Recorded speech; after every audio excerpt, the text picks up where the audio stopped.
Hi guys, taking you from, I'm in near Bratislava.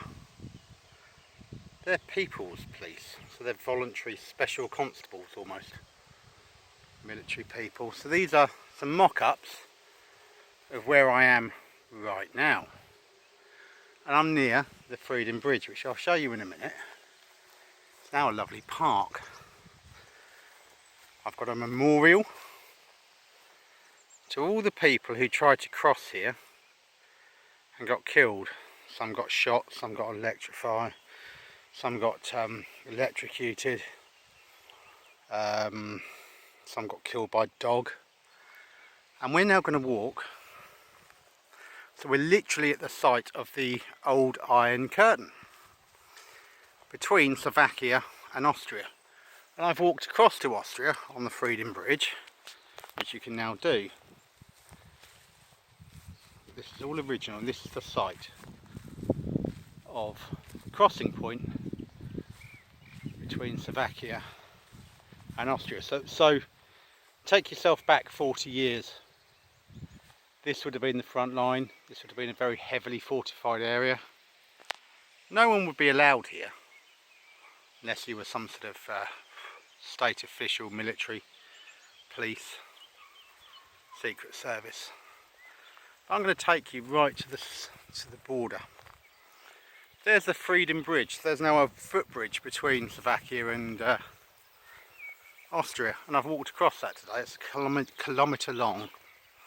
Obviously it doesn't just go over the water, it sort of covers all of this ground because it's made for cyclists and things. But here we go, some original signage.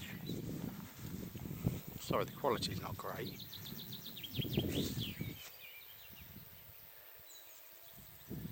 You see? Peaceful place now, but 40 years ago I'd be shot just for being here. There's obviously a little well-worn footpath. In Austria they had ground squirrels. Don't know if there's any here. So if you can imagine 40 years ago trying to get through here.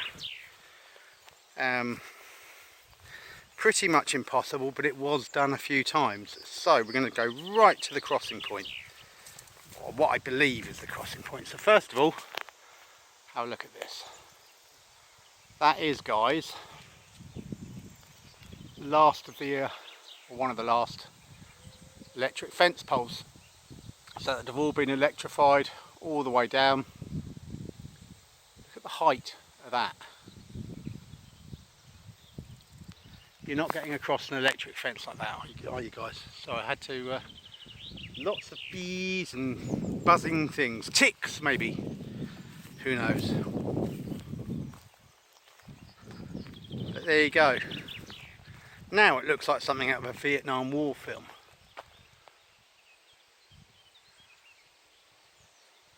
You see those pictures? They had the Alsatian dogs, they had everything. Literally fortified zone.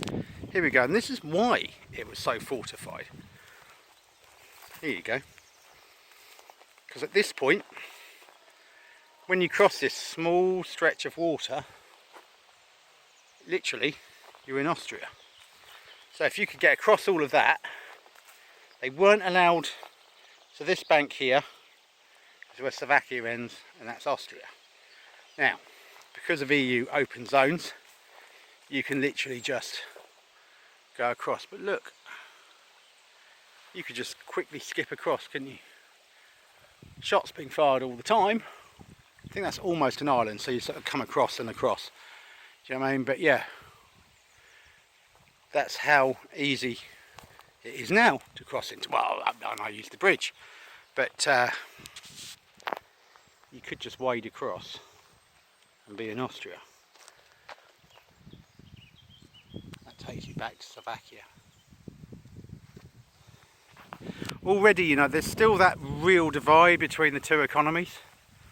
Like the Schloss castle, 24 euros to get in. Main Bratislava castle is like 14.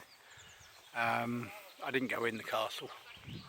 But food over there, just a lunch, just a hot dog and a fizzy drink would be like 20 euros. So I came back to the Slovakia side, had a sausage, bread and some mild mustard, half a litre of Coca-Cola, €10. Well, it was $9.50 and I gave him a 50-cent tip. Gives you an idea just how mad those times were, do you know what I mean? Madness, innit? The very front line of the Cold War this was.